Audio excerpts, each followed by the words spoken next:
Olá, paz do Senhor, ô glória, terça-feira, mais um dia fez o Senhor, glória a Deus, exaltado seja o nome do Senhor. Bom, e consegui voltar para terça-feira, né? Porque teve 2 semanas que eu gravei na quarta-feira, por causa que não na terça foi impossível. Mas para honra e glória do Senhor, hoje estou gravando no dia certo, que é às terças-feiras, para as terças-feiras mesmo, ir para o canal. Irmãos, como vocês estão? Tudo bem? Como foi a semana de vocês? Para honra e glória do Senhor, a minha foi boa, né? Graças a Deus, a minha família, né, está bem, eles estão com saúde, isso que importa. E a presença do Senhor, né, que fica ao nosso lado. Então, nós temos o Senhor, nós temos tudo, né? Então, gente, hoje mais um dia de vídeo, né? Eu quero pedir a você que se você não é inscrito no canal, se inscreva, tá bom? Se você gostar do conteúdo, se inscreva. Esse canal é para honra e glória do Senhor, para testemunhar tudo que eu já passei, né? Não foi pouca coisa, foi muita coisa. Até porque, né, gente? Nossa vida, só Deus sabe quando ela começa e quando ela vai terminar, né? Tem gente que abrevia a própria vida antes, mas se nós nos colocarmos no centro da vontade de Deus, né? Se cumpre o que o Senhor tem planejado para nossas vidas. Gente, parece que foi agora que era Natal, Ano Novo, né? Agora já mais um Natal e mais um Ano Novo chegando, né? Na palavra de Deus diz que nos últimos dias, né, os dias seriam abreviados por causa dos justos, né? Porque seriam os dias difíceis e realmente, gente, são, né? Porque tanto é que a geleira, né, ela se derrete, tem se derretido a cada dia, para ver como a coisa tem sido complicada. A violência tem se multiplicado, né, gente? E como isso, eu quero deixar um versículo para vocês. Aproveitando, quero ler sobre a vinda do Senhor. Em 2 Pedro 3, do 1 até o 10, gente. A vinda do Senhor. 2 Pedro 3, do 1 ao 10. Amados, escrevo-vos agora esta segunda carta, em ambas as quais desperto com exortação o vosso ânimo, sincero, para que vos lembreis das palavras que primeiramente foram ditas pelos santos profetas, e do mandamento do Senhor e Salvador, mediante os vossos apóstolos. Sabendo primeiro isto, que nos últimos dias virão escarnecedores, e isso nós já temos visto, né? Andando segundo as suas próprias concupiscências e dizendo: onde está a promessa da sua vinda? Porque desde que os pais dormiram, todas as coisas permanecem como desde o princípio da criação. É verdade, tem muita gente que fala isso. Eles voluntariamente ignoram isto. Ou seja, não é involuntário, é voluntariamente. Que pela palavra de Deus, já desde a antiguidade, existiram os céus e a terra, que foi tirada da água e no meio da água subsiste, pelas quais as coisas pereceu o mundo de então, coberto com águas do dilúvio, né, gente, na época de Noé. Mas os céus e a terra que agora existem, pela mesma palavra se reservam, como tesouros, e se guardam para o fogo, até o dia do juízo e da perdição dos homens ímpios. Mas, amados, não ignoreis uma coisa, que um dia para o Senhor é como 1000 anos, e 1000 anos como um dia. Né, gente? Nós vivemos no Cronos, mas o tempo de Deus é o Kairos. O Senhor não retarda a sua promessa, ainda que alguns a tenham por tardia, mas é longânimo para convosco, não querendo que alguns se percam, senão que todos venham a arrepender-se. Olha como aqui Deus é bom. Ele não quer que ninguém se perca, né? Mas que todos nós nos arrependemos. Mas o dia do Senhor virá como um ladrão de noite, no qual os céus passarão com grande estrondo, e os elementos ardendo se desfarão, e a terra e as obras que nela há se queimarão. Vou ler o restante, tá, gente? Havendo, pois, de perecer todas estas coisas, que pessoas vos convém serem santo trato e piedade, aguardando e apressando-vos para a vinda do dia de Deus, em que os céus em fogo se desfarão e os elementos ardendo se fundirão, né? Na época de Noé, o mundo acabou com água, agora vai ser com fogo. Mas nós, segundo a sua promessa, aguardamos novos céus e nova terra, em que habita a justiça. Pelo que, amados, aguardando estas coisas, procurai que dele sejais achados imaculados e irrepreensíveis em paz, e tende por salvação a longanimidade do nosso Senhor, como também o nosso amado irmão Paulo vos escreveu, segundo a sabedoria que lhe foi dada. Falando disto, como em todas as suas epístolas, entre as quais há pontos difíceis de entender, que os indoutos e inconstantes torcem, e igualmente as outras escrituras, para a sua própria perdição. Né, gente? Porque tem pessoas que elas mudam o que a Bíblia diz, né? Mas elas mudam para a sua própria perdição. Elas não querem aceitar o que a Bíblia diz. Então elas adequam para elas, mas elas adequam para a sua própria perdição. Vós, portanto, amados, sabendo isto de antemão, guardai-vos de que, pelo engano dos homens abomináveis, sejais juntamente arrebatados e descalcais da vossa firmeza. Antes, crescei na graça e no conhecimento do nosso Senhor e Salvador Jesus Cristo. A ele seja dada a glória, assim agora como no dia da eternidade. Amém. Ou seja, devemos crescer na graça e no conhecimento. Como, gente? Na leitura da palavra. Dizem, para ser pastor, para ser alguma coisa, não precisa estudar. Que Deus, ele revela. Gente, nós precisamos estudar sim. Deus que deu a sabedoria para os médicos, né? Para as pessoas. Então, nós temos sim, não podemos, gente, ser soberbos, né? Nós devemos buscar o conhecimento da palavra de Deus. É claro que nós não devemos nos deixar enganar por pessoas que, por exemplo, elas distorcem a palavra de Deus para que seja feita conforme a vontade delas. Tá bom, gente? E agora eu vou contar mais um testemunho, né? Que tem a ver mesmo com esse tema, que é a vinda do Senhor. Porque, gente, enquanto alguns estão escarnecendo, Satanás, ele sabe que é real.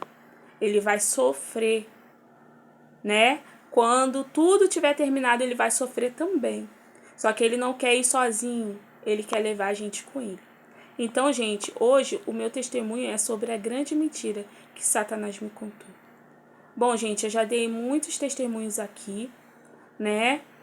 Algumas pessoas podem ter falado, ela só conta coisas boas. Mas não é verdade, gente. Eu já contei sobre o negócio do mercado, né?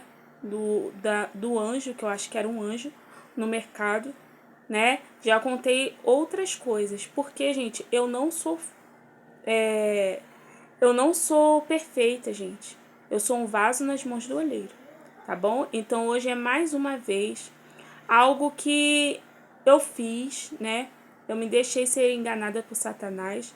A culpa é minha também.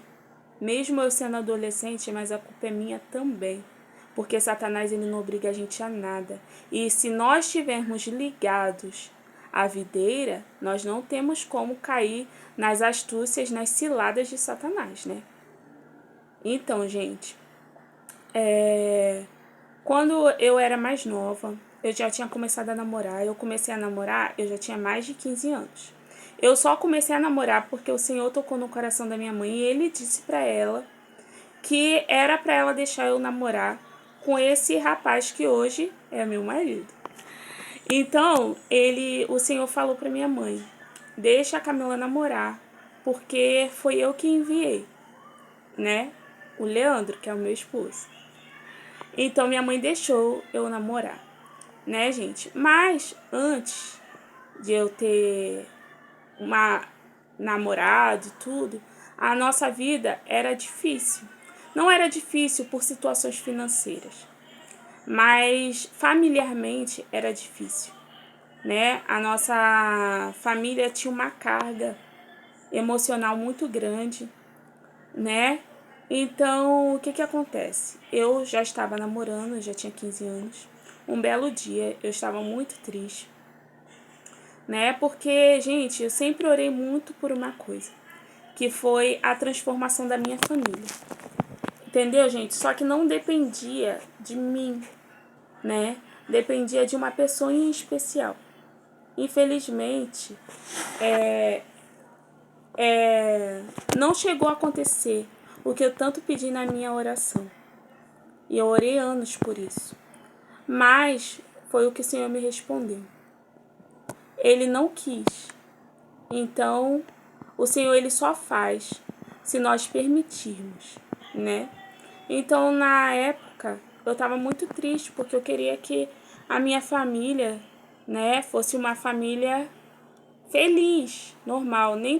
Claro, gente, todas as famílias têm problema, mas eu queria que a realidade da minha família fosse outra, né? Porque problema, gente, que a gente pode resolver é uma coisa, mas quando depende de uma pessoa, é muito difícil.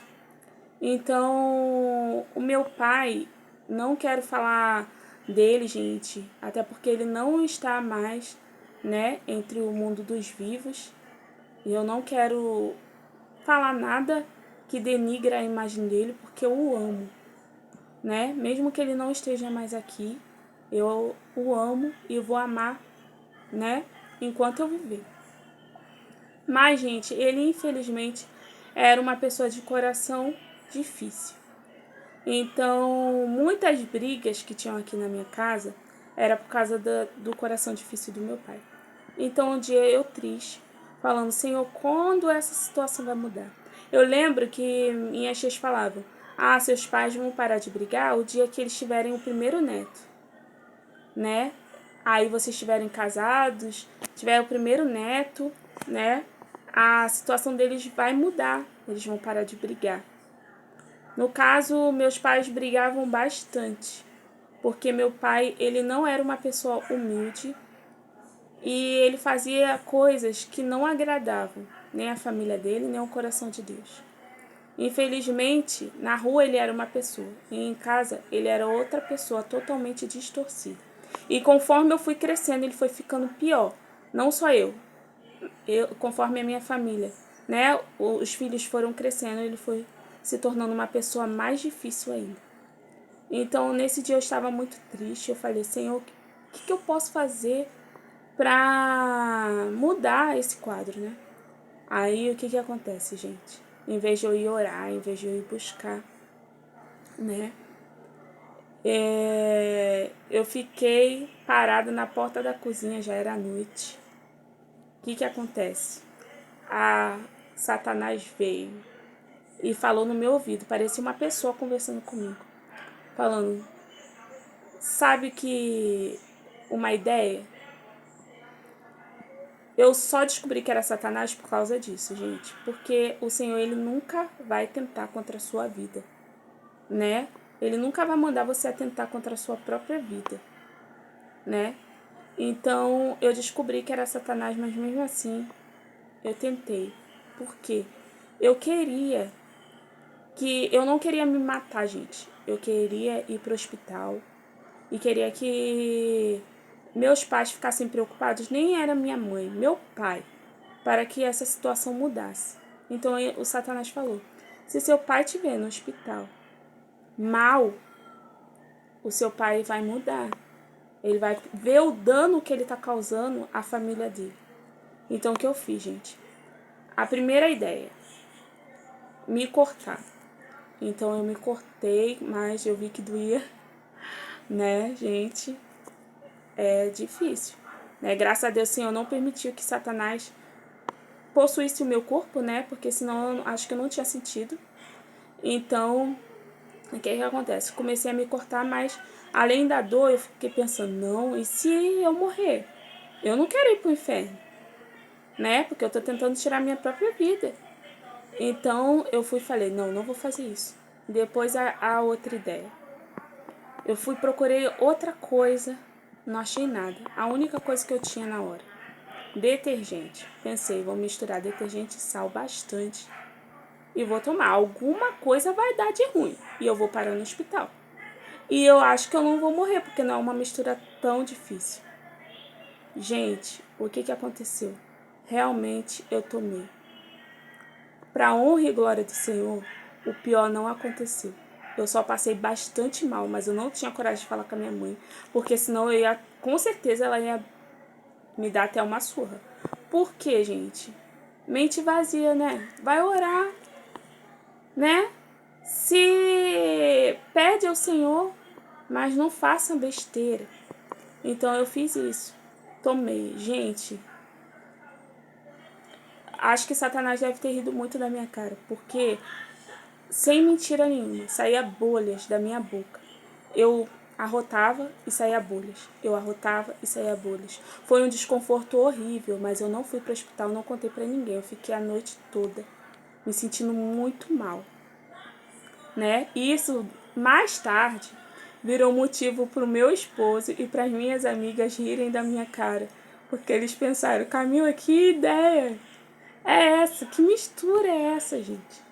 Gente, mas é o desespero. Por isso que nós não devemos tomar atitudes quando nós estamos desesperados. E outra, ia mudar alguma coisa? Não, não ia, gente. De repente, se eu tivesse morrido, eu iria para o inferno. Ia melhorar a situação dos meus pais? Não, talvez ia até piorar. Porque sem um filho, né, a dor da perda, né? Então, gente, eu quero dizer para vocês, não acredite nas mentiras de Satanás. Não tente contra a sua própria vida. Meu esposo ficou desesperado, ele ainda era meu namorado, quando ele descobriu que porque eu não mostrei para minha mãe, não falei para ela, não falei para meu pai, não falei para ninguém. Eu pedi muito perdão a Deus na noite que eu fiquei passando mal. E meu esposo só descobriu porque ele era meu namorado, né? Quando ele chegou, ele foi me dar a mão e ele viu os cortes. Então ele foi eu lembro que no dia ele foi bem desesperado para casa, ele chorou quando chegou em casa, ele me contando, né? Falou para a mãe dele orar e a minha sogra era do círculo de oração. Então ela entrou em oração pela minha vida, porque não podia dizer para minha mãe, né? Por causa que, gente, como minha mãe já tinha tantos problemas, eu ainda ia dar mais um para ela, né? Então, gente, eu digo, isso não é a solução para o teu problema, tá? Não é nada melhor do que um dia após o outro. Na Bíblia diz, o choro dura uma noite, mas a alegria vem ao amanhecer. Tá bom, gente? Então essa é mais uma experiência que eu deixo para vocês. E como está escrito em Gálatas 1,15. Mas quando aprouve a Deus, que desde o ventre da minha mãe me separou e me chamou pela sua graça. Nós fomos separados desde o ventre da nossa mãe. É por isso que o inimigo quer nos destruir, porque ele sabe que Deus tem um grande projeto nas nossas vidas. E também em João 8:44 diz: Vós tendes por pai ao diabo, e quereis satisfazer os desejos de vosso pai. Ele foi homicida desde o princípio, e não se firmou na verdade, porque não há verdade nele. Quando ele profere mentira, fala do que lhe é próprio, porque é mentiroso e pai da mentira. O diabo é o pai da mentira, e todos que gostam da mentira são filhos dele. Gente, se vocês gostaram, deixe seu like, se inscreva no canal e que Deus abençoe a sua vida, tá bom? Tenha uma ótima semana e até a próxima semana. Beijo, gente. Tchau!